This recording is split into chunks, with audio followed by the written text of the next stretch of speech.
Hola developers, sean bienvenidos a un nuevo episodio. Estamos súper contentos por estar de vuelta acá con ustedes. Hoy, como es costumbre, tenemos a un súper invitado y un tema de lujo. Un tema muy importante para ustedes, todos los desarrolladores que están comenzando, los que ya tienen experiencia. Pues, ¿qué creen? Hoy vamos a hablar de densidad poblacional, del CUS, cascos, sin duda, temas de lujo. Pero como siempre, no estoy solo, me acompaña además de nuestro invitado que ya se lo estaremos presentando, mi amigo Chuy Gastelum. Chuy, ¿cómo estás? Todo muy bien, la verdad es que estoy bien contento. Un episodio más para todas las personas que quieren levantar un gran proyecto aquí en Yucatán. Y todo el mundo habla del CUS, del CAS, del COS, de planes de desarrollo urbano, densidad, pero luego es difícil encontrar a alguien que realmente te platique de qué se trata. Y no puedes pensar en desarrollar si no tienes una idea clara de estos conceptos. Y la verdad es que yo estoy bien contento porque nada más y nada menos tenemos a un perito evaluador, Jacob Cetina. Estoy yo bien contento de que estés con toda la comunidad. Esto se trata de compartir, de generar valor y que sepan todas las personas que nos acompañan como parte de esta comunidad de developers que contigo pueden encontrar a un gran aliado para poder levantar vuelo. Y qué mejor que darte la bienvenida en donde tú nos puedas platicar quién es Jacob Cetina. Bueno, pues muchas gracias para empezar por invitarme. Veo que puras estrellas tienen acá, entonces agradecido por invitarme aquí o por considerarme. Yo soy arquitecto de formación. El tema de la arquitectura está muy ligado al desarrollo inmobiliario, porque de alguna forma la parte del arquitecto es el que hace, primero crea los sueños, ¿no? Entonces se dice que cuando el arquitecto tiene un cliente, de alguna forma el cliente cuando va a hacer un sueño. Entonces pues vas con ese entusiasmo de que van a desarrollar un proyecto, ¿no? Entonces vengo yo de esa parte formativa, técnica, como arquitecto. Después me formo alrededor de 5 años en un tema de gestión y consultoría urbana. Afortunadamente nos tocó grandes proyectos para desarrollar y después paso una fase de trabajar en una desarrolladora de vivienda, una vivendera que hacía vivienda en serie en ciertas zonas de la ciudad. Entonces veíamos desde la parte de la compra de la tierra hasta el plan de negocios para poder desarrollar ese proyecto, ¿no? Entonces, después de eso ya me especializo en el tema de la evaluación, que tiene que ver arquitectura, un poco de construcción y sobre todo la parte financiera, ¿no? Y actualmente, pues de alguna forma doy los servicios como perito evaluador, y también la parte de apoyar a los desarrolladores en la concepción de su proyecto y en la gestión sobre todo, ¿no? Entonces, eso es lo que actualmente estoy en el mercado inmobiliario, ¿no? Buenísimo. A mí siempre me gusta preguntar porque a veces hay influencia y a veces no. ¿Alguien de tu familia estaba involucrado en el tema inmobiliario o qué fue lo que de repente detonó que te fueras orillando en ese entorno? Porque yo sé que los arquitectos no necesariamente pueden acabar en el tema de desarrollo inmobiliario, ¿no? Hay muchas vertientes donde tú puedes crecer profesionalmente. ¿Fue un familiar o qué fue lo que de repente te dirigió? Bueno, a diferencia de que hemos escuchado siempre, uno de chico dice voy a ser doctor o voy a ser astronauta. Yo en ese caso no lo tenía, mis papás maestros, entonces mi papá burócrata, entonces yo no tenía esa parte de alguna forma algún familiar. Sí tenía familiares que eran arquitectos, ¿no? Pero al principio no era una cuestión de noción que me llama la atención. Ya en la universidad, o antes de entrar a la universidad, pues sí, de alguna forma, yo creo que fue un tema fortuito, fue una gran decisión, porque afortunadamente me ha ido bien en ese tema, la verdad le acerté, doy muchas gracias por eso, y poco a poco me he ido desenvolviendo ese tema, sobre todo en la parte de arquitectura y ahorita ya la parte más sobre todo financiera, ¿no? Entonces, en la cuestión familiar no tuve a alguien cercano que me coachee. Fue un poquito tal vez de suerte, ¿no? Entonces le agradezco, ¿no? El universo lo tenía destinado para ti, a toda. Perfectísimo. Oye, Jacob, ya queremos aprovechar desde un principio tus conocimientos y hay una frase que yo escucho mucho cuando estoy en este mundo del tema inmobiliario, acá específicamente en Mérida, y es esta de no vengan más personas a la ciudad de Mérida, que ya no cabemos más, que somos muchos. ¿Qué tú crees al respecto a eso y mirándolo desde el punto de vista de densidad poblacional? Ahí entrando en el tema y por supuesto un poco antes, o sea, dinos para los que no conocen qué es el tema de la densidad poblacional, ¿qué sería la densidad poblacional?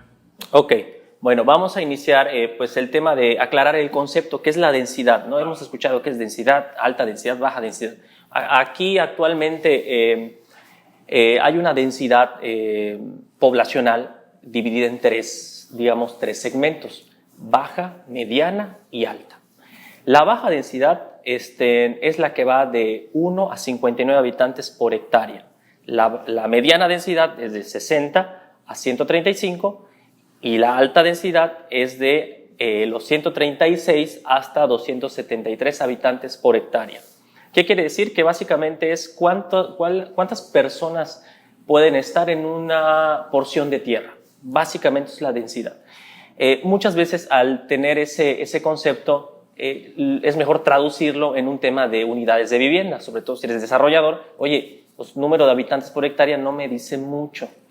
Si nosotros queremos traducir en términos prácticos esa densidad en número de unidades, pues estás hablando que tendríamos que hacer una métrica muy sencilla. Para poder saber cuántas viviendas pueden caber en un entorno urbano, tendríamos que saber cuántas personas pueden caber en esa vivienda. Para hacer esa métrica, el INEGI te dice que son 3.6 habitantes por vivienda. Entonces, haces esa métrica y te da alrededor de 73 viviendas por hectárea. Esa es la densidad máxima permitida en la ciudad de Mérida. Entonces, aunque, por ejemplo, ¿y eso para qué te puede servir? Oye, está bien esa densidad, pero ¿eso para qué me puede servir? Cuando yo quiero hacer un proyecto inmobiliario, un desarrollo inmobiliario, y saber, oye, cuántas viviendas, cuántos lotes, cuántas unidades me pueden caber, entra esa reglamentación de densidad máxima para poder determinar, oye, cuántas unidades me pueden caber, hacer mi proforma financiera y ver si la compra del terreno hace sentido para poder desarrollarlo, ¿no? Entonces, esa es una forma. Yo tengo cierto tablaje catastral y si quiero hacer un proyecto inmobiliario, pues determinado, dependiendo de la superficie de la poligonal, si es 1 a 2 hectáreas, pues podría saber, si ya sé que son 73 viviendas por hectárea, pues hago esa métrica y me pueden dar cuántas viviendas de manera muy rápida, cuántas viviendas o lotes pueden caber, ¿no?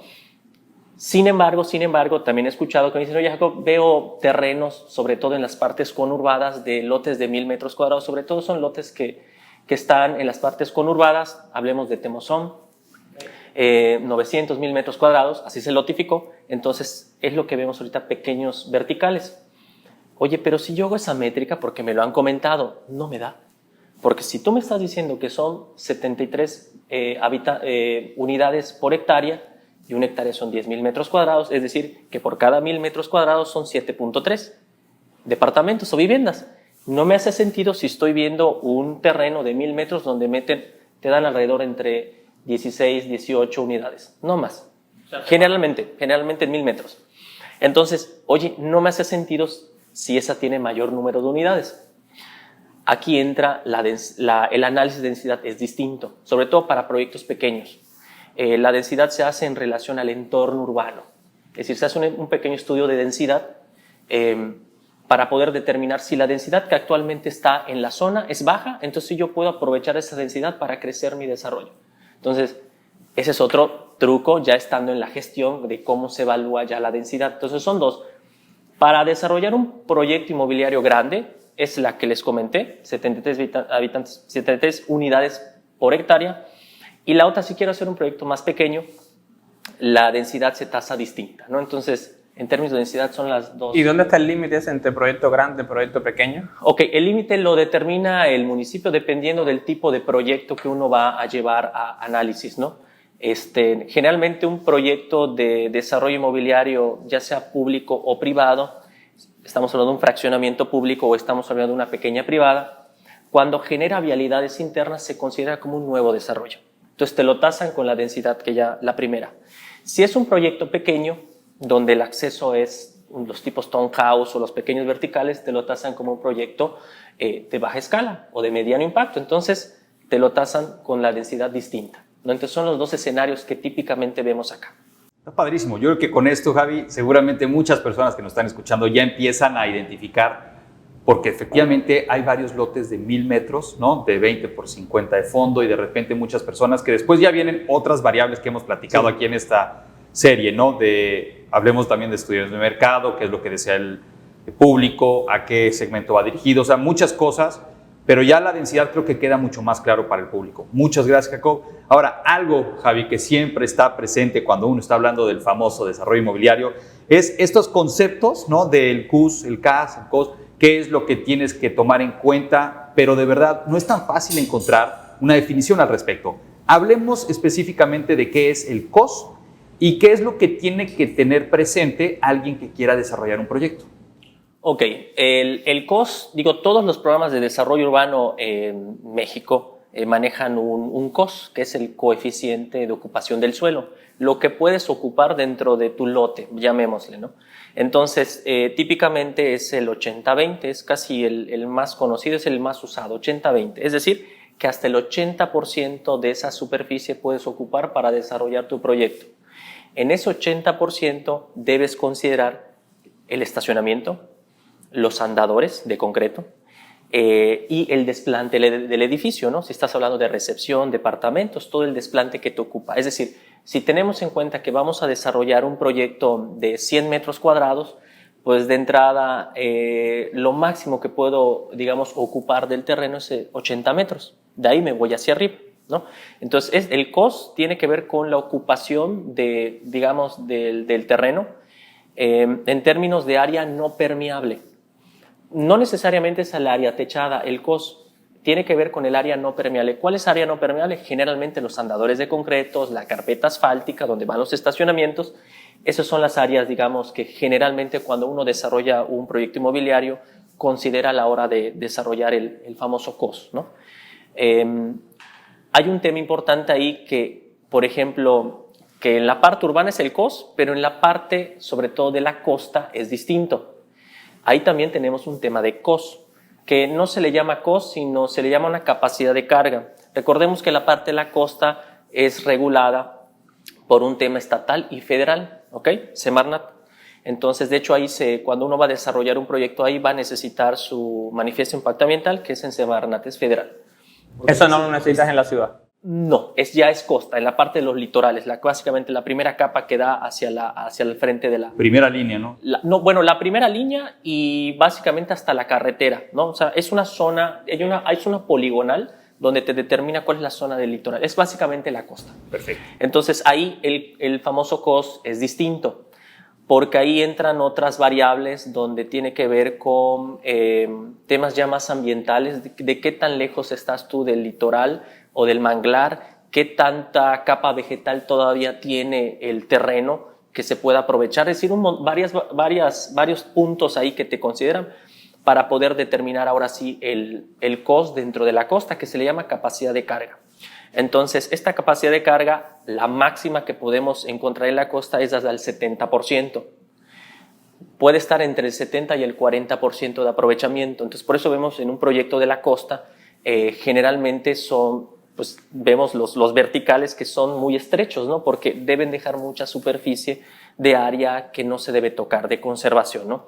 Entonces, en la costa es distinto, se le llama distinto, capacidad de carga, sirve para lo mismo, pero se gestiona en otras dependencias, ¿no? Si vemos en la parte de la ciudad, es el famoso COS, 80-20, digo, con la reserva de que por tema de zonas, aquí el programa de desarrollo urbano está dividido en 4 zonas, donde la primera zona es 80, la segunda zona 80, tercera 70 y ya la cuarta ya hasta 50. Entonces, lo ideal es trabajar en las primeras Eso dos. partiendo del centro de la ciudad, ¿no? Sí. Va abriendo. Sí, es correcto. Digamos que básicamente lo que busca el programa de desarrollo urbano es regular el crecimiento de la ciudad, ¿no? Porque evidentemente cuando la ciudad se empieza a crecer de manera horizontal, lo primero es los servicios, ¿no? Oye, ¿cómo llevo tema de servicios? Oye, me cuesta más llevar servicios de un punto A a un punto B, ¿no? Tema de movilidad y demás. No es muy sostenible este tema. Claro, entonces lo ideal y lo que se busca dentro de este programa es de alguna forma aprovechar la capacidad instalada que tiene actualmente la ciudad, ¿no? Es decir, en términos de infraestructura urbana que ya está instalada y aprovechar esos terrenos vacantes que actualmente están para poder desarrollarlos, ¿no? Es lo que, en esencia, es lo que busca el programa de desarrollo urbano. Pero Buenísimo. por lo que dijiste, en la propia costa, esta capacidad de carga puede variar en la misma costa. O sea, desde primera línea a segunda línea puede que haya una variación. Es correcto. Y estamos hablando de 100 metros. Sí, en la misma costa, claro, porque depende mucho también si estás frente a la playa o no estás frente a la playa, si estás en segunda fila, tercera fila, son varias condicionantes que se analizan para poder determinar la capacidad de carga, que más o menos va del 40%, imagínate, el 40% de ocupación. Imagínate que tú tienes un terreno muy grande de 1000 metros, solo puedes ocupar 400. 400 metros. Entonces, ahí, de alguna forma, es importante conocerlo porque hace todo el sentido financiero a la hora de poder comprar esa tierra, ¿no? Si puedes aprovechar el 40%, por eso también muchos de los precios de la costa son altos porque el aprovechamiento se limita, ¿no? Entonces, va ligado mucho a ese aprovechamiento del suelo. Oye, algo importante es, obviamente, tú eres el experto, tú sabes muy bien dónde encontrar estas fuentes, pero varias de las personas que llegan con nosotros siempre tienen duda de, oye, ¿dónde yo puedo encontrar ese número del CUS, ¿no? Del COS, del CAS? ¿Dónde es que están esas fuentes? Ok, si me voy sí existen, está le llaman el programa normativo de desarrollo urbano del municipio de Mérida. Hay una serie de documentos que le llaman el documento estratégico, normativo, instrumental y demás. Entonces, en el normativo es un documento como de 120 hojas donde te explica dónde aplica el 80, dónde aplica el 70 y el 50, ¿no? Creo que está en el capítulo 3, si no me equivoco, pero página 63, no, pero sí está en ese documento, ¿no? Entonces, todos sus documentos son públicos para que lo puedan consultar. Pero esa es una variable, o sea, el tema del COS no te resuelve muchas cosas, porque ahorita vamos a ver también el tema de que muchas veces cuando vienen sobre todo desarrolladores de fuera, tienen esta noción del famoso H1, H2, H3, que en otros programas de desarrollo urbano así se manejan, es decir, etiquetan al terreno con una altura ya digamos de proforma. Eso es bueno y no. Bueno porque de alguna forma ya tienes la certeza de que cuántos niveles puedes hacer ahí. No porque no tiene alguna variable, o sea, es esa y ya. Aquí la reglamentación es distinta. Aquí la reglamentación sobre todo de la altura de un edificio está en relación al ancho vial. Es decir, el reglamento es muy claro, te dice que la altura de un edificio va en relación a 2 veces el ancho vial. Recordemos que el ancho vial tiene que ver con básicamente el área de banqueta y el área de arroyo vehicular, es decir, toda la sección vial. Entonces, si nosotros estamos hablando hipotéticamente que el terreno colinda con una vialidad de 10 metros, estás hablando que si son 10 metros, tú puedes levantarte hasta 20. En términos de niveles, si estamos hablando que un nivel mínimo aquí es de 260, es lo que permite el reglamento, de ahí te vas con tu losa de entre 20 y 30 centímetros, puedes considerar 3 metros de altura, es decir, si tú haces la métrica, si son 20 y los niveles son 3, pues más o menos son alrededor de 6, no llega hasta 7, pero 6 niveles puedes desarrollar ahí. Entonces, por eso, de hecho, el rascacielos, que es el más alto, se hizo en el anillo periférico. En el periférico. Porque el anillo periférico son 80 metros. Son 160 metros, creo que el desarrollo son 156, una cosa así. Para que sea rascacielos, ¿no? Tiene que estar arriba Sí, de 100. 100. Así es, entonces todo, o sea, como la normativa de hoy, los rascacielos, si quieres hacer un rascacielos, tiene que estar en periférico, ¿no? Digo, si buscas esa altura, ¿no? Actualmente así está normado, puede cambiar esto, pero al día de hoy así está normado, ¿no? Justo de eso hablamos aquí con el buen Serrano. Le mandamos un saludo. Pues esto me parece padrísimo, Chuy, porque de hecho, como menciona Jacob, sabemos todo que vienen muchos desarrolladores del norte del país, de la Ciudad de México, y quizá vienen con esta idea de voy a comprar un terreno en la playa y lo voy a construir casi completo, y no. Evidentemente, estas reglas son estatales, o sea, cambian de un estado a otro, y es muy bueno también que toda esta información esté pública y ellos la puedan revisar antes de comprar un terreno y vean si va a ser funcional eso que quieren hacer o no. Entonces, ahora pasando a este segundo tema, vamos a ver ahora el tema del CAS. ¿Qué sería el CAS? Y a mí me interesa mucho saber si esto solo aplica, ya tú cuando digas qué es el CAS, ya nos van a entender los que nos escuchan, los que nos ven, si esto solo aplica a la hora de hacer una vivienda, un desarrollo, digo, unifamiliar, una casa, o también aplica para un desarrollador a la hora de hacer un desarrollo multifamiliar, o sea, hacer un fraccionamiento completo, también tiene que respetar el CAS, es otro, hay CAS para unifamiliar y CAS para multifamiliar, ¿o cómo funciona? Ok, en sí, el CAS es el coeficiente de absorción del suelo, que es básicamente, lo vemos como si el COS es el 80, el residual, es decir, el 20% es de CAS. Aquí le llaman área de absorción. En otros programas le llaman el CAS, coeficiente de absorción del suelo. En este caso, municipio de Mérida es 80-20, donde 80% es el COS, ya vimos, y el 20% es área jardinada o área permeable. Es el negativo, sí. Es el área, digamos, que dejas para donde no vas a desarrollar, donde debes dejar un área permeable. No tiene que ser área jardinada. Te piden de ese 20% de métrica, el 10% área pasto, área jardinada, el otro 20% lo puedes dejar como área de terracería, es decir, área permeable. No la puedes impactar con concreto, o sea, con... No, así es, tienes que dejar... Lo que no puedes impactarla. Okay. Ahora, en términos, oye, ¿y eso para qué me puede servir? Lo que comentabas de, oye, si yo quiero hacer un proyecto inmobiliario, hay dos formas de hacerlo. Si yo voy a hacer un desarrollo inmobiliario, ya sea público o privado, donde voy a hacer una privada, y voy a vender lotes, o puedo vender ya las viviendas, no estamos hablando de pequeños townhouse, estamos hablando de un desarrollo ya mucho más grande, donde en estas privadas aplica el COS y el CUS. Sí, el COS y CAS sí aplica. Pero más allá de eso, antes de entrar a eso, lo primero que hay que hacer, sobre todo si vas a hacer un desarrollo inmobiliario, ya sea público o privado, entras en una reglamentación distinta, en el reglamento de nuevos desarrollos. Cuando entras en un reglamento de nuevos desarrollos, es un peldaño antes. Te etiquetan así, entonces ahí te van a pedir el 10% de área de destino. Es decir, si yo tengo, imagínate que tú tienes una poligonal, tú compras cierta tierra o quieres analizar cierta tierra de ciertas hectáreas, de entrada tú debes considerar el 10% para esas áreas de donación, amenidades, si es privado, si es público, esas áreas de donación para infraestructura. Si es privado, amenidades, si es público, se lo donas al municipio. Se lo donas al municipio, pero tienes que dejar ese 10%. Generalmente las privadas dan mucho más porque pues, el entorno urbano es mucho más agradable, muchas más áreas y demás. Pero si quiero hacer un tipo fraccionamiento público, me van a pedir de entrada el 10%. Más o menos de un terreno le sacas entre el 60 y 65% de área vendible. Es decir, para lotificar, porque, oye, y la otra superficie es para vialidad.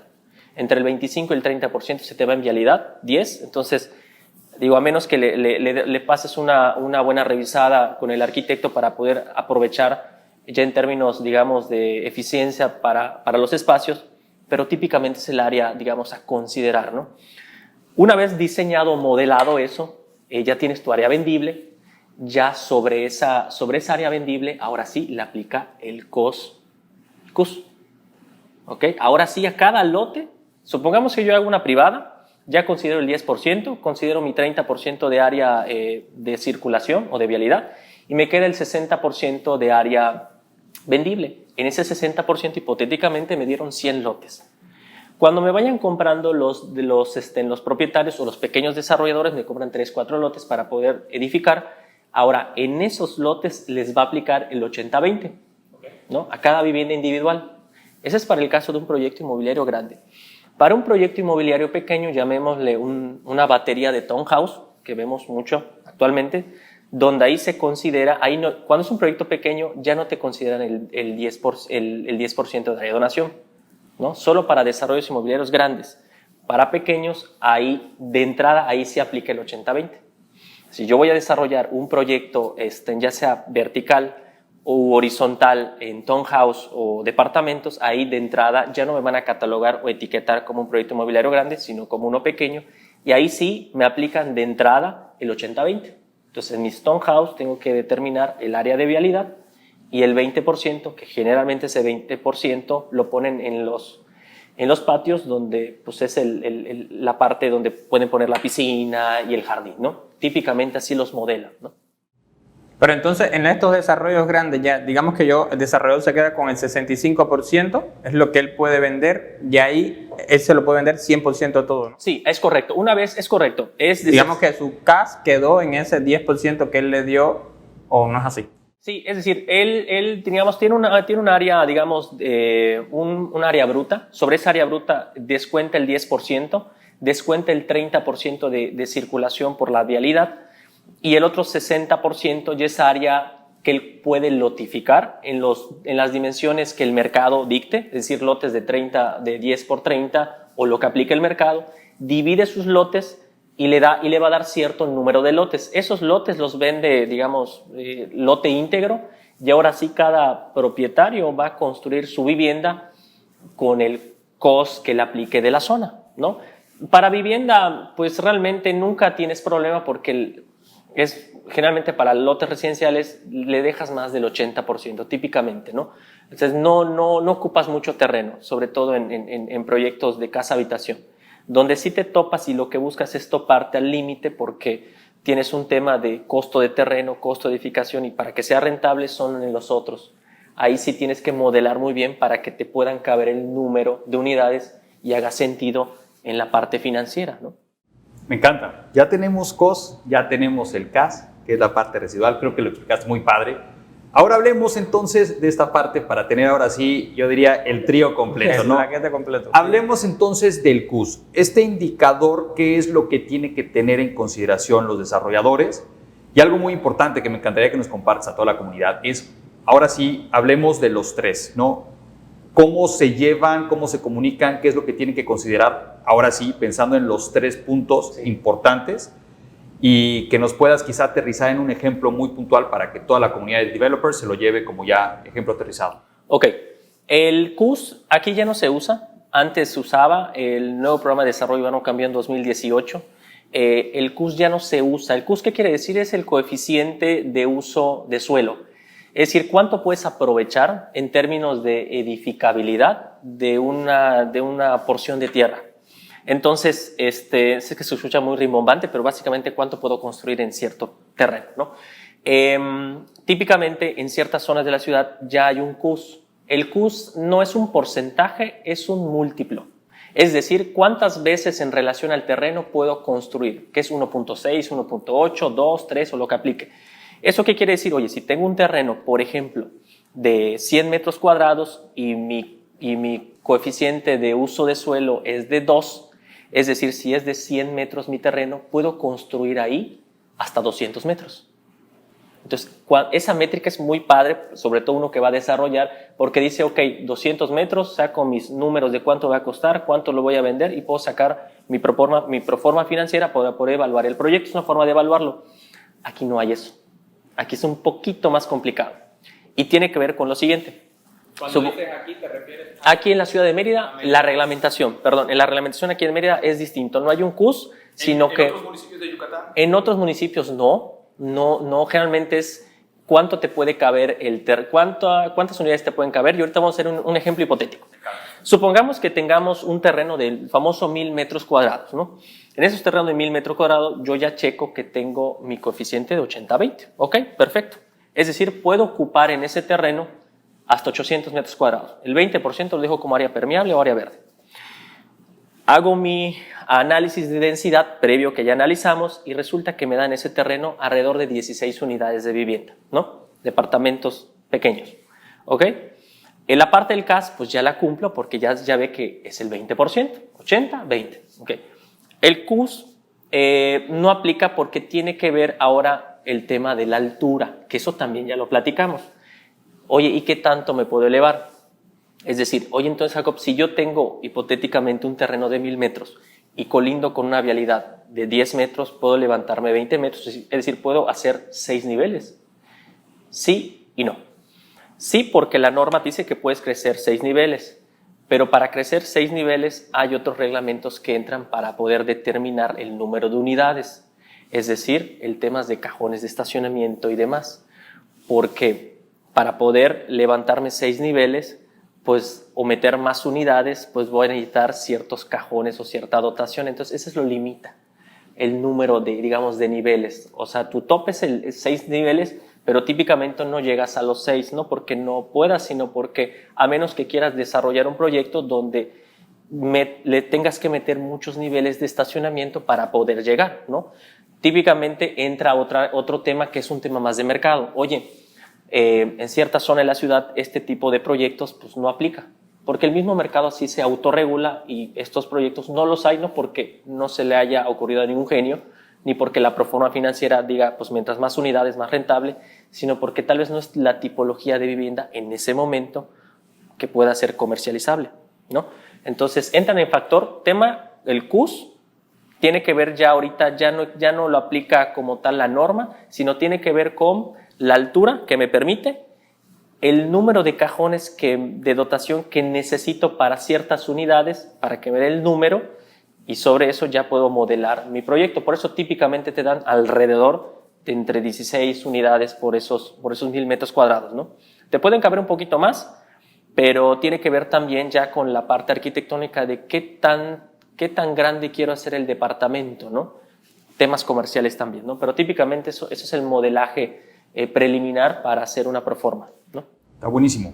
Ahora, ya hablamos justo de estos 3 ingredientes importantes y ahorita ya lo llegaste a mencionar, ¿no? Y siempre que hablamos de desarrollo urbano, no me dejarás mentir, Javi, estamos hablando de un plan de desarrollo urbano, ¿no? Todos los municipios de alguna u otra forma tienen muy bien claro hacia dónde quieren que crezca la ciudad para evitar, ya llegaremos a ese punto más adelante, de los famosos lotes de inversión aquí en Yucatán. ¿Qué es ese plan? ¿Qué es lo que deben de contemplar los desarrolladores?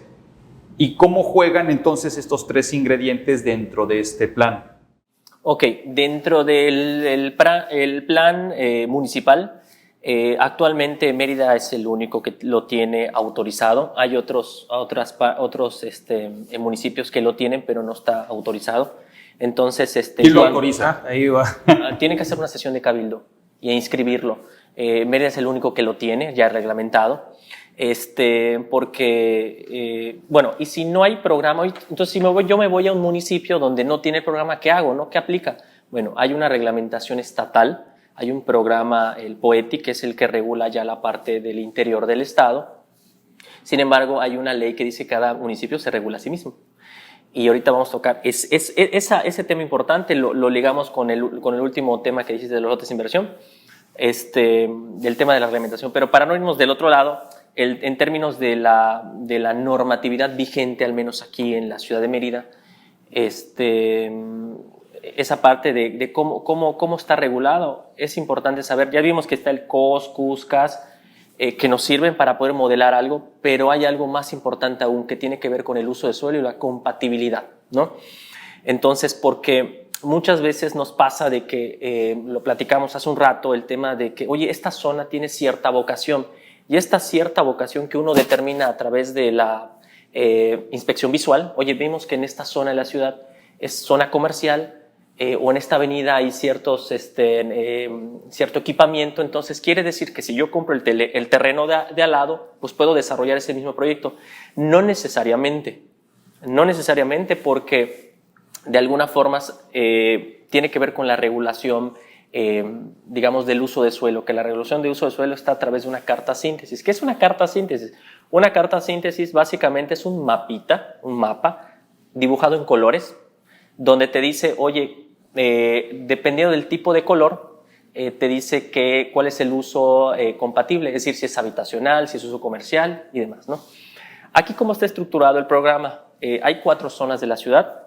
La primera zona tiene que ver de la parte conurbada del anillo periférico, la parte interior, zona 1, parte conurbada, que son básicamente la parte de Sitiá, Temozón, Septudiscopo, Cholula y demás, en la parte conurbada. Zona 2, zona 3 ya te vas yendo a Conchem y otras zonas de la ciudad, y la zona 4 Tamanché, Quicteil y otras zonas, ¿no?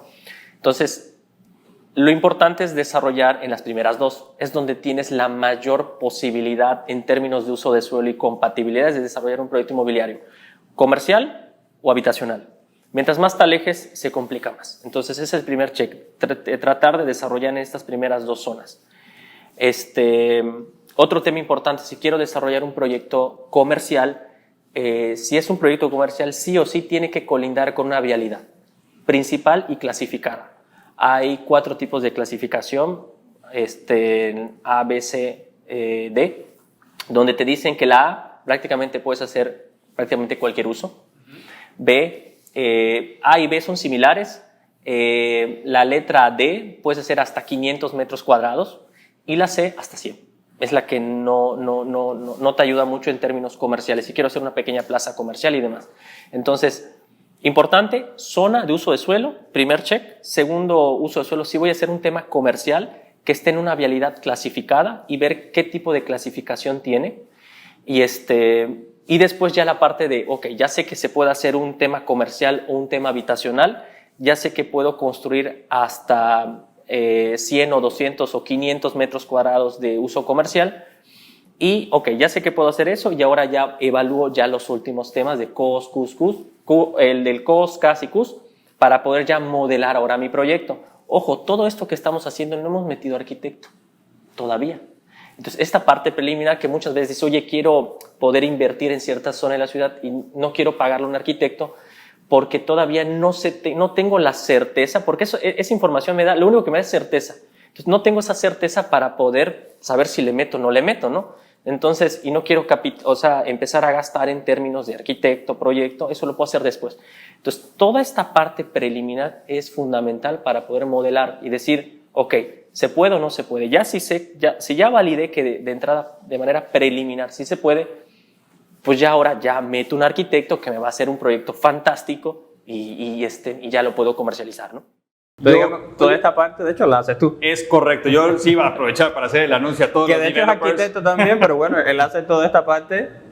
No es que tampoco digo que yo soy desarrollador y la voy a hacer yo. Claro, Como que se podía, ¿no? Pero Sí, para sí, eso está sí. él. Pero ahora una cosita. Pero que lo sepan todos los developers. Y ahorita vamos a compartir todos los datos de Jacob. Claro. Si hay alguien que quiere desarrollar, por supuesto que quieren ir ustedes y visitar todas las fuentes que ya mencionó Jacob, está perfecto. Yo siempre digo, Jacob, que con la parte del profesional inmobiliario, si tú quieres vender tu casa, está perfecto. Inclusive en el canal de YouTube de Home Investment tenemos cómo lo puedes hacer sin inmobiliarias. Pero yo lo que siempre digo es, cuando tienes un dolor de muelas, ¿no? ¿A dónde vas? Puedes tú buscar en Google cómo quitarte el dolor de muelas. Y te lo van a decir. Es correcto. Y tú solito compras el bisturí e intentas, ¿no?, llegar a la raíz del problema y extirparlo. Pero yo creo que los dentistas no cobran por comprar un bisturí, cobran por años de estudio. Entonces, si tenemos a un experto como Jacob, aprovéchenlo, ¿no?, para que todo el mundo tome nota y sepan que es un profesional con todas las certificaciones, con todo lo que es el aval, ¿no?, de las diferentes entidades gubernamentales del Estado de Yucatán. Así que sepan que tenemos a un verdadero profesional aquí en puerta y compartiendo conocimiento. Entonces, gracias, de verdad. De hecho, justo lo que te iba a preguntar, y tiene que ver con eso. Vamos, ahora me sale con lo que dice Chuy, esta idea de que lo quiero hacer yo y me equivoqué, porque no le sé mucho a eso. Como, ¿qué pasaría si yo violo alguna de esas del Q? O sea, si no respeto alguno de esos parámetros, ¿cuáles podrían ser las penalizaciones que le podría caer a ese desarrollo? Y digamos que empezar a construir, no sé. Bueno, ahí va. Bueno, desgraciadamente hay muchas. En muchos puntos la puedes Regar. la puedes regar y te puede ir muy mal. O sea, si estamos hablando de términos de lina y no sabes que hay que hacer una liberación de lina para un El proyecto INA, inmobiliario. para que los developers que no lo sepan, es el Instituto Nacional de Antropología e Historia. Y es un instituto muy importante cuando se trata de desarrollar, sobre todo en zonas aquí en Yucatán, que son zona arqueológica. Si tú infringes alguno de estos puntos, se te acabó todo el proyecto. Y yo he escuchado de proyectos que empiezan inclusive a prevender, y de repente yo los he escuchado que aquí en Yucatán los frenan todos porque no hicieron las cosas como debe de ser. Entonces, importante este punto. Sí, el tema de la liberación de lina. Otro tema importante que lo platicamos, el tema de Semarnat. Y en la costa Semarnat y de la costa para abajo es SDS, Secretaría de Desarrollo Sustentable, que es estatal. Las multas van desde, si hablamos del tema ambiental, desde 250,000 pesos, desde la multa más barata, y de ahí te vas para arriba. Entonces, en términos, digamos, de multas del INA de $500,000 para arriba. $12,000, ya estamos hablando de $15,000. Pero estamos hablando de que $5,000, para que lo piense todo también, porque tenemos mucha comunidad extranjera que viene, busca también consejos con nosotros. Recuerden que estamos Javi y todo el equipazo de Home Investment para también poder apoyar en eso. Y luego dicen, oye, ¿y qué si yo cruzo la línea? No, pues yo creo que se te va tu rentabilidad. Eso iba a decir, literal se te va la utilidad ahí en una multa, o sea, no es cosa sencilla. Sí, y digo, ahí el tema es de que, y si eres principiante, ¿lo puedes hacer? Sí lo puedes hacer, pero tienes muchas posibilidades de que la puedas regar. Entonces, nosotros llevamos más de 10 años, la verdad que más de 10 años, y no te las sabes todas. Todo proyecto inmobiliario es distinto. Es distinto, las reglas cambian, hay que ajustarse. Entonces, con más de 10 años en experiencia, siempre aprendes y hay cosas nuevas. Entonces, no te las sabes todas. Entonces, es importante consultar con los especialistas, ¿no? Para eso son. De hecho, nosotros nos apoyamos con otros especialistas en términos ambientales y demás para poder desarrollar la parte sobre todo de la gestión, ¿no? Y no tenga ningún problema el desarrollador, ¿no? Oye, Jacob, hay una pregunta que siempre hacemos en el programa a todos los invitados porque nos interesa la opinión particular de cada persona, y es, ¿qué piensas, ya en un término general, qué piensas de cómo está creciendo Mérida, el desarrollo como tal de Mérida, del Estado, y muy particularmente si hay algo que no te esté gustando de este crecimiento, algo que veas que por ahí no se está haciendo de la manera correcta?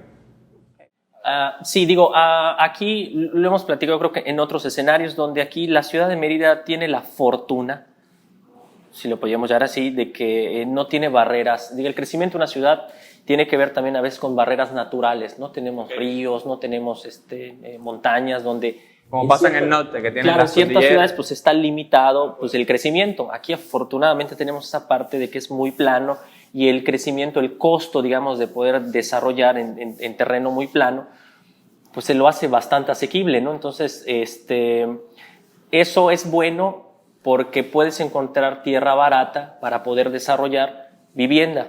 Entonces, el problema es de que creces tan horizontal que el llevar servicios de un punto A a punto B se vuelve complicado para una ciudad. Entonces, yo creo que en términos generales, desde mi punto de vista, algo muy importante del tema del crecimiento urbano, que eso no lo podemos de alguna forma limitar. Recordemos que la tierra es un bien finito, no va a haber más. Nosotros cada vez somos más, entonces inevitablemente vamos a llegar al punto donde tenemos que irnos para arriba. Eso ocurre en toda la ciudad y va a ocurrir aquí, es inevitable. Somos más nosotros y la tierra es finita. Entonces de ahí el valor de la tierra, porque es un bien finito, principio de escasez. Entonces, tiene que ver con un tema más de movilidad. Si nosotros podemos generar una movilidad lo bastante eficiente, no importa la distancia, sino que la movilidad resuelva ese tema, pues creo que ayudará mucho al tema del crecimiento, porque yo puedo vivir en un entorno bastante compacto, donde está todo vertical y bastante compacto, pero si me lleva mucho tiempo transportarme del punto A al punto B, pues realmente pues la ciudad no es eficiente. Lo más valioso que tenemos el ser humano es el tiempo. Entonces, si no cuento con ello, pues de alguna forma pues la ciudad carece de esa eficiencia, ¿no? Entonces, yo creo que tiene que ver, no solo esta ciudad, sino todas las ciudades tienen que ver con un tema de movilidad. Yo creo que ahí está, desde mi punto de vista, la clave. Sí tiene que ver con el tema de la horizontalidad, que lo ideal es aprovechar la capacidad instalada para poder, digamos, desarrollar los proyectos, pero sí el término o el tema de la movilidad sí es fundamental, ¿no? Me encanta, y yo sí quisiera alinear con el tema que está ahorita en boca de todos, y es no solo el crecimiento en la ciudad de Mérida, porque sabemos que está justo creciendo. A mí me gustan mucho estas tomas del Google Earth, donde ves de 1984 al 2020 cómo ha crecido la mancha urbana, pero también tú puedes ver cómo crece el estado de Yucatán. Para los inversionistas que están buscando innovar fuera, ¿no? De pensar un poco fuera de la caja y no invertir necesariamente en el municipio de Mérida, y a veces ni siquiera en la costa yucateca, están pensando algo quizá como un proyecto para que sea vacacional, de jubilación u otra naturaleza, hay de repente estos productos o lotes de especulación, algunos les llaman lotes de inversión, que de inversión a veces no necesariamente tienen todo esto. ¿Cuál sería tu opinión con relación a este tipo de productos y qué cuidado le dirías a un desarrollador? Ok, sí, digo, ese producto tiene que ver o está ligado a un tema legal. Es decir, al día de hoy hay un reglamento que te dice cómo desarrollar, cómo hacer un proyecto inmobiliario, como lo vimos, que tienes que dejar un área de donación y demás, hacer una serie de estudios que necesita el proyecto, es decir, INA, Semarnat y demás, que muchas veces es un tema estructural de cada administración de cada municipio, porque muchas veces si uno quiere desarrollar o quiere hacer un proyecto, como dice el reglamento, si uno acude al municipio, pues muchas veces no tiene la infraestructura para poderte dar una licencia de uso de suelo, no conocen ni siquiera el documento. Entonces es un tema ahí de estructura ahí de gobierno que no permite hacer este desarrollo. Entonces, al no haber este vacío legal, uno puede, estos proyectos, ¿cómo se estructuran? Se estructuran muy bien porque tiene muchos costos que no tiene el que desarrolla, por ejemplo, en las zonas donde te piden, en la ciudad de Mérida donde te piden esta reglamentación, porque no tienes costos de Lina, no tienes costos de Semarnat, no tienes costos de licencias de uso de suelo, urbanización y demás. Entonces, todos esos costos y tiempos no los haces, entonces te vas directo a la división, donde se te autoriza la división de la lotificación con la vialidad, los lotes, y de entrada con esa lotificación ya puedes empezar a comercializar. Entonces, toda esa parte que inclusive no tienes que urbanizar el desarrollo para poder comercializarlo. Entonces, esos vacíos muchas veces son los que hacen que estos proyectos, pues de alguna forma puedan ser económicos. Estamos hablando de lotes de 60,000 pesos, bueno, en algunos casos creo que hasta de 30,000 pesos. Los hacen muy asequibles, no necesariamente es una buena inversión, porque pues de alguna forma es tierra que está ubicada en ciertas zonas de la ciudad donde el crecimiento va a tardar mucho.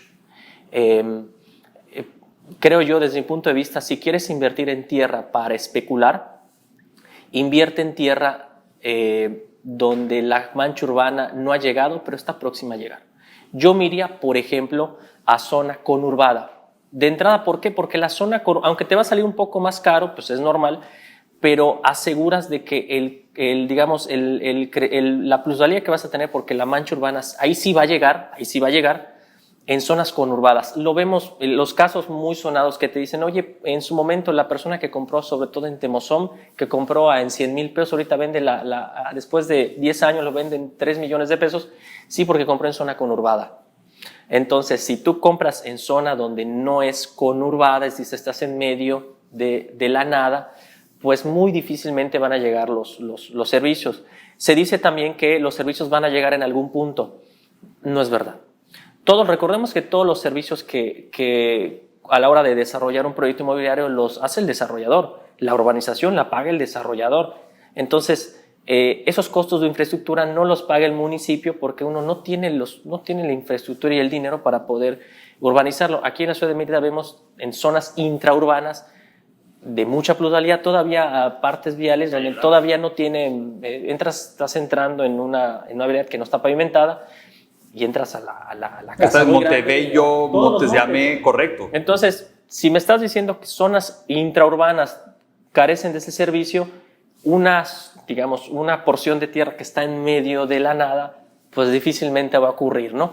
Entonces, yo me iría, si quieres especular en tema de tierra, en zonas conurbadas. Esa métrica no falla, la verdad que no falla en zonas intraurbanas, porque de alguna forma es la zona próxima, compras barato porque de alguna forma la mancha está llegando, todavía no tiene infraestructura, pero cuando empieza a llegar, y eso no empieza a llegar, no porque el municipio lo empiece a hacer, sino porque los pequeños desarrolladores empiezan a urbanizar, se empiezan a crear estos pequeños proyectos verticales y de alguna forma se empiezan a urbanizar y ya de alguna forma le va dotando de plusvalía. Recordemos que la plusvalía hay un tema de oferta y demanda, pero tiene que ver también con un tema de infraestructura y dinero que se le está metiendo a la zona.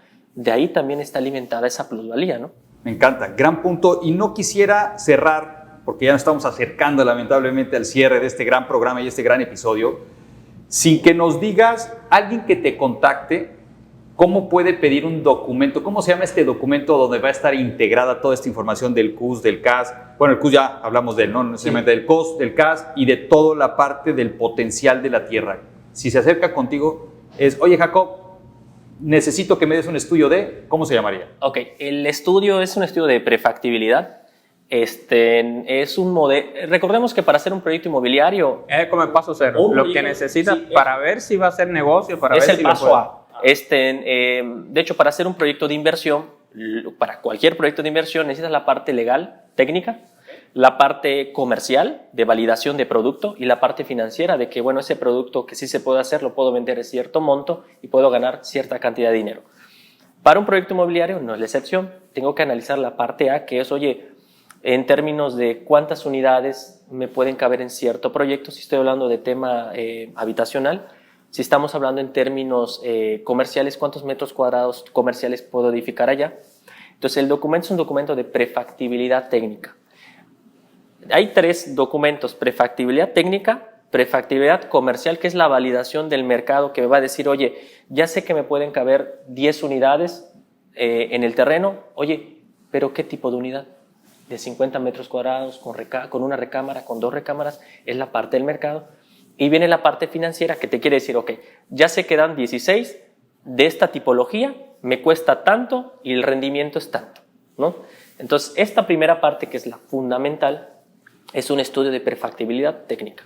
Me encanta porque luego ya hablamos de cosas bien padres, técnicas, pero ya, comunidad, el que quiera esta documentación rápida es decir, oye, Jacob, necesito un estudio de prefactibilidad y lo recomiendas importante. Antes de comprar la tierra, después, y yo sé que son preguntas obvias, pero yo sí conozco varios desarrolladores que... Hay los 2 escenarios. Correcto, ya tienen la tierra y dicen qué quiero o qué puedo hacer ahí, ¿no? Pero ¿tú qué le recomendarías a alguien que todavía no ha comprado la tierra? Porque el que ya la tiene, pues es muy fácil, tiene que llamar a Jacob Cetina y hacer un estudio de prefactibilidad, sí o sí. Sí. Pero los que no lo han hecho, ¿tú qué dirías? ¿Aviéntate si encuentras buen precio o mejor espérate y primero haz un estudio de prefactibilidad? Y es una inversión, que no lo vean como un gasto, ¿no? ¿Tú qué recomendarías? Sí, como tú lo comentas, hay 2 escenarios. Está el escenario donde, oye, yo quiero invertir y comprar cierta tierra, pero quiero saber si esa tierra que voy a comprar a un valor de mercado puede, más bien, ese documento, ¿qué te da? Ese documento te da certeza. Y esa certeza es, oye, si es negocio o no, comprar esa tierra. Eso es lo que te busca, digo, más allá del análisis de edificabilidad y demás, ese documento, el fin es darte esa certeza, que esa certeza vale mucho, porque estamos hablando, si es un proyecto grande, son millones de pesos. Entonces, están los 2 escenarios. Oye, si yo quiero validar si esa tierra que a valor comercial hace sentido, el hacer el análisis es necesario. Sobre todo si quiero hacer un proyecto inmobiliario, sí. Y está la segunda parte, oye, compré esta tierra en cierto valor y quiero, pues de alguna forma, aprovecharla, ya sea con capital propio o con capital de fuera, donde, oye, quiero aportar esa tierra, pero quiero saber cuál es el valor real. No el valor de mercado. El valor de mercado, eso lo puedo tener, pero el valor de uso, es decir, cuántas unidades le pueden caber, ese es otro, ¿no? Es que ese no te lo da necesariamente un avalúo, a veces, ¿no? Entonces, que es como trabajan los desarrolladores, ¿no? Entonces, para los 2 escenarios es importante siempre sí o sí, yo me digo. Algo que me gustaría preguntarte justo es, hablando ya de esta situación, yo sé que tu empresa se llama Val Capital, pero cuéntanos un poquito de tu empresa, claro, qué es lo que hace y finalmente cómo te pueden contactar todas las personas, los developers que nos están escuchando. Ok, bueno, nosotros estamos enfocados en 3 segmentos. La parte esta que estamos comentando, que es los análisis de prefactibilidad de los proyectos inmobiliarios.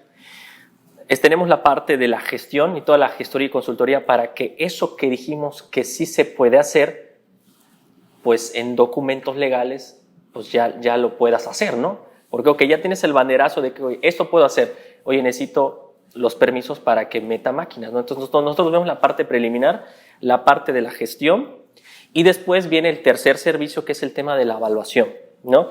Entonces, de alguna forma, creo que estamos en toda la vida del proyecto, donde, oye, compra de la tierra, la gestión para que ese proyecto se haga, la construcción, esa sí no la vemos, y ya la parte para comercializarlo, pues ahorita entró un tema de ley donde necesitas un avalúo para poder tener el tema de los impuestos, sobre todo por un tema fiscal. Entonces, estamos en los 3 escenarios, ¿no?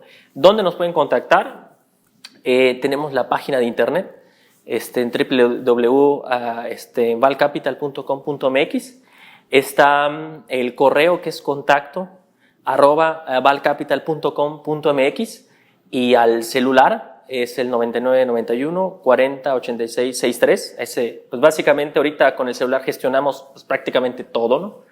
Entonces a esos 3 medios nos pueden llegar. Está el Instagram también de Val Capital, pero cualquier medio ahora sí que nos pueden localizar para apoyarlos. De hecho, ahora que lo dijo, habíamos mencionado que Jacob es uno de los peritos, o sea, ahora en estas regulaciones que hubo a partir de febrero, uno de estos, me dijiste, ¿cuánto? Al día de hoy son 109 peritos en el estado. Que están validados por el INSEJUP, y Jacob es uno de ellos. Y le gusta compartir conocimiento, porque también dentro de la Asociación Mexicana de Profesionales Inmobiliarios lo encontrarán muchas veces compartiendo conocimiento con todos los que nos dedicamos también a esta bella profesión, pero con desarrolladores, con personas que están involucradas, ¿no? Constructores, todos aquellos que estamos en el ámbito inmobiliario.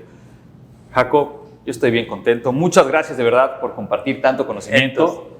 Y pues, developers, si ustedes consideran que esto es contenido de valor, por favor, suscríbanse al canal, compartan, porque algunos nos están viendo en esta entrevista en el canal de YouTube, pero muchos otros nos están escuchando en Spotify y en estos otros canales. Sepan que cualquier pregunta, duda o inquietud la pueden compartir aquí abajo en comentarios, contactarnos a través de nuestras redes sociales, obviamente en homeandinvestment.mx, en Facebook, en Instagram, en TikTok, o sigan a Javi también en sus redes sociales, que está súper cotorro, se van a divertir bastante. Lo que queremos es sumar y multiplicar. Gracias, Jacob, por tanto conocimiento y nos vemos en el siguiente episodio. Nos vemos.